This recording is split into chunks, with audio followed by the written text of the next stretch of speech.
In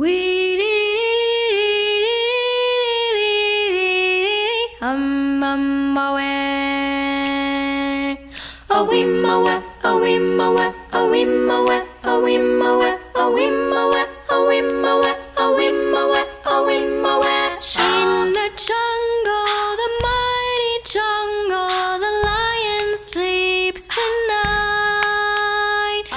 In the jungle, the mighty jungle, the lion sleeps tonight.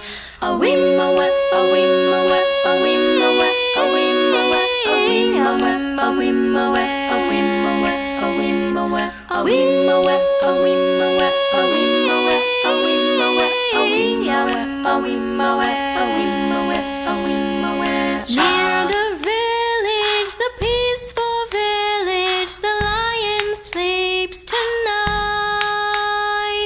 Near the village, the quiet village, the lion sleeps tonight.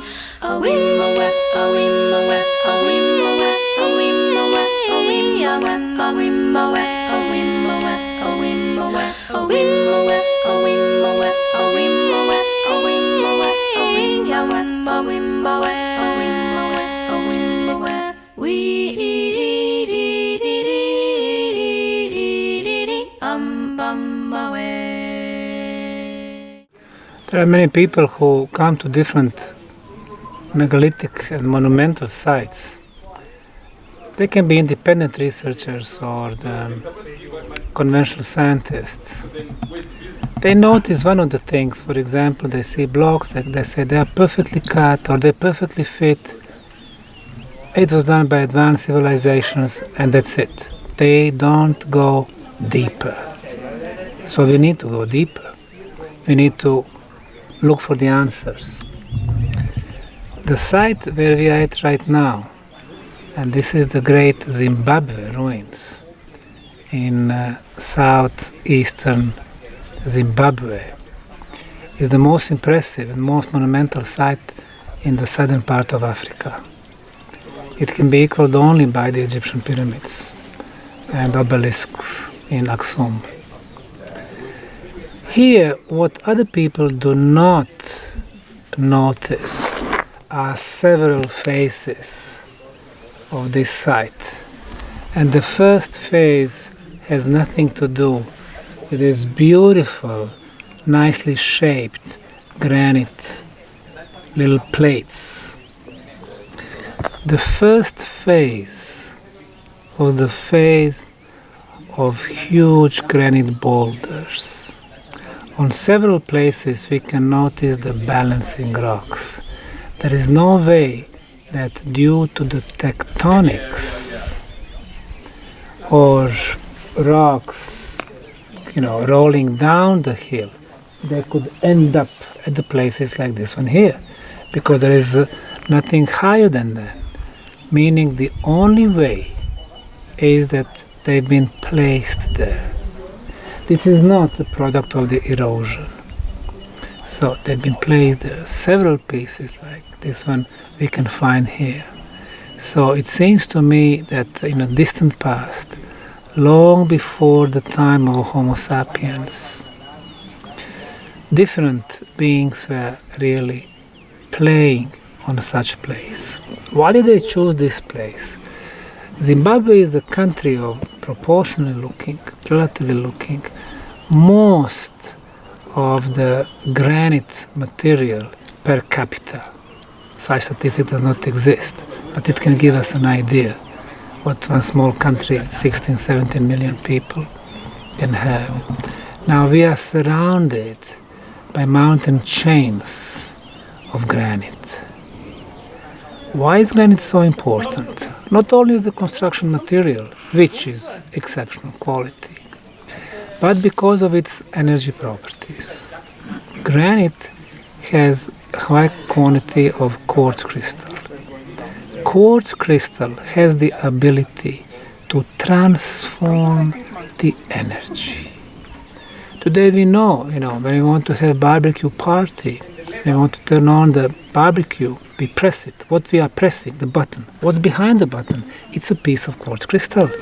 And this mechanical effect causes the quartz crystal to produce electricity. So, from mechanical or, let's say, sound effect, we can get electricity. The same goes if you are coming with electromagnetic field hitting the granite, then it produces the ultrasound. We are doing the interview. Thank you very much. Sorry. I was measuring the magnetic field here. What you would expect on the places like this one in the nature, it's let's say 42 to 45 microtesla, 32 to 34, 28 to 29. And this is basically the magnetic field that you can find in the cities, in the nature, on different continents and on different hemispheres. As we are getting closer to this North Hill, this beautiful combination of natural granite boulders and the granite dry stone walls, is that the magnetic field started showing me huge anomalies. And the range was from 10 microtesla to 142. Now, this is a huge range, and you don't meet that anywhere else. For example, when you go to the hospital, to the clinics, and you are doing your CT or Röntgen or any other stuff with those sophisticated equipment, the values of magnetic field can go very high, 250 or 300 or 350 microtesla. But when you have such a large range, obviously it means something. Those beings, the people, they knew that this place was special, producing special energy effects. When you place one boulder on another one, because of this mechanical pressure, obviously there is a movement of quartz crystal. There is a possibility that the transformation of energy comes. But what do you need to really start the whole process? Well, what you need is the water. Running water energizes the whole process. I don't know if we do have running water here, underground river. From here I cannot see the river. There is of course a river by us about 1.5 kilometers from here. There's probably something below us. The water running, the negative ions are produced, so the energy starts flowing. Especially if you have some cavities, underground tunnels, or even passageways that are artificially made, like we have them here. Again, there is an energy flow. Which energy? The energy that can be measured. It can be electrical field, it can be magnetic field, it can be what we call electromagnetism, it can be ultrasound, it can be infrasound, it can be Schumann resonance, it can be negative ionization. All these stuffs are measurable. And what kind of effects they can cause to us? It can be spiritual effect, it can help us to develop our spiritual abilities. It can help us to achieve very deep meditative states. It can help us to achieve astral projections. It can help us also with the healing aspect. Namely, if you're going back in a balance when it comes to our chakras, if you open up the chakras, you allow the energy to flow better, and then it does affect your body on the physical level, the blood circulation. The blood moves and circulates better. We are healthier as the final result. So we can have healing aspect. However, for me, one of also very important features of such places would be initiation. As we were climbing the top of this granite hill, we could see also several terraces on different levels. They were also combined by big granite boulders. Most of the people, when they are coming to the sites like this one, their only goal is to come to the destination. For them, destination is the top. Without realizing about the lower levels, they will never understand the destination. So the initiation process is of understanding all the levels, lower levels, mid or higher levels. There are no less or more important levels. They're all important, because if you do not figure out how to start with the several lower levels, you will never understand those higher. So I would say places like this, for the ancients, were multi-purpose devices from which they can affect their spiritual life, the healing aspects of their life. They could advance their senses, they can affect their health, they can do their astronomy, because whenever you have from one place observation of the stars, moon, different star systems and star constellations, we could call them observations. Whenever you had certain orientation, and when you are coming to the site, respecting, let's say, orientation to the rising sun during the solstice or the equinox, then you are living with the nature, and you would be understanding the nature, and you would be understanding the position of your planet within the solar system and solar system within our galaxy. So places like this one here would be what I call the field schools, the schools of knowledge, the schools that would go from one aspect, physical, to another one, mental, to another one, spiritual, to another one, energy, and back. We all have those aspects. And that's the reason why conventional science cannot understand sites like this one. They come here, they are looking for the primitive tools, they are looking for the pieces of pottery, and they cannot understand the site. If astronomers show up, then they can help. You have places like Göbekli Tepe, for example. Dr. Klaus Schmidt, when discovering it back in 1995, he was claiming that it was a temple. Temple means worshipping. Worshipping in many cases means, sacrificing either the enemies or animals and so on. And then independent researchers agree with the temple definition, maybe adding potential astronomical feature, and that's it.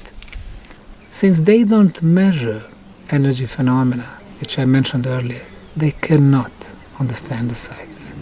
Of course, we need to take into consideration spiritual science, but under one condition: the scientific methodology has to apply. Otherwise, you're going to have 100 different theories from 100 different spiritual scientists, or people who can channel, who can feel, who can communicate, who can do akasha, and so on. So we need a combination of the physical and spiritual science, but always respecting the scientific methodology.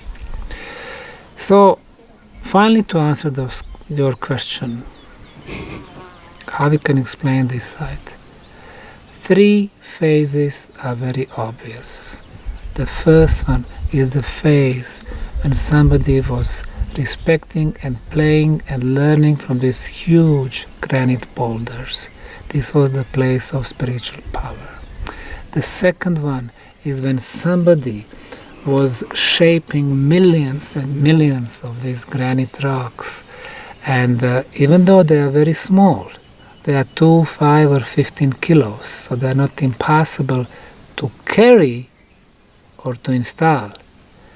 What really catches our attention is their number. When you have such a clear granite plate, it means somebody had to break it from a larger boulder. They had to peel off the surface like we have here, which is weathered. How they would do that? Well, the high temperature is one of the ways. But real high temperature, not 50 or 100 degrees. We're talking hundreds, at least 600 or more degrees to do that. How they were producing that for such a huge quantity of rocks. So now we can see that several sites here in Zimbabwe, so Great Zimbabwe and Kami ruins, really ask us those questions. And when we see those sites, even though when you talk to the ordinary people, they will tell you, oh, this enclosure was actually fortress. These were not fortresses. They were not for the fortification purposes. We need to answer for what? Probably for some type of the flow of the energy. That's the best I can tell at this point. However, tomorrow we're going to be measuring the Great Zimbabwe, so we should know more answers.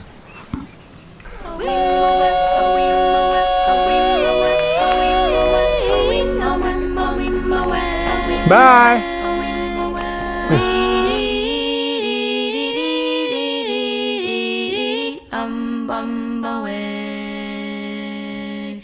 We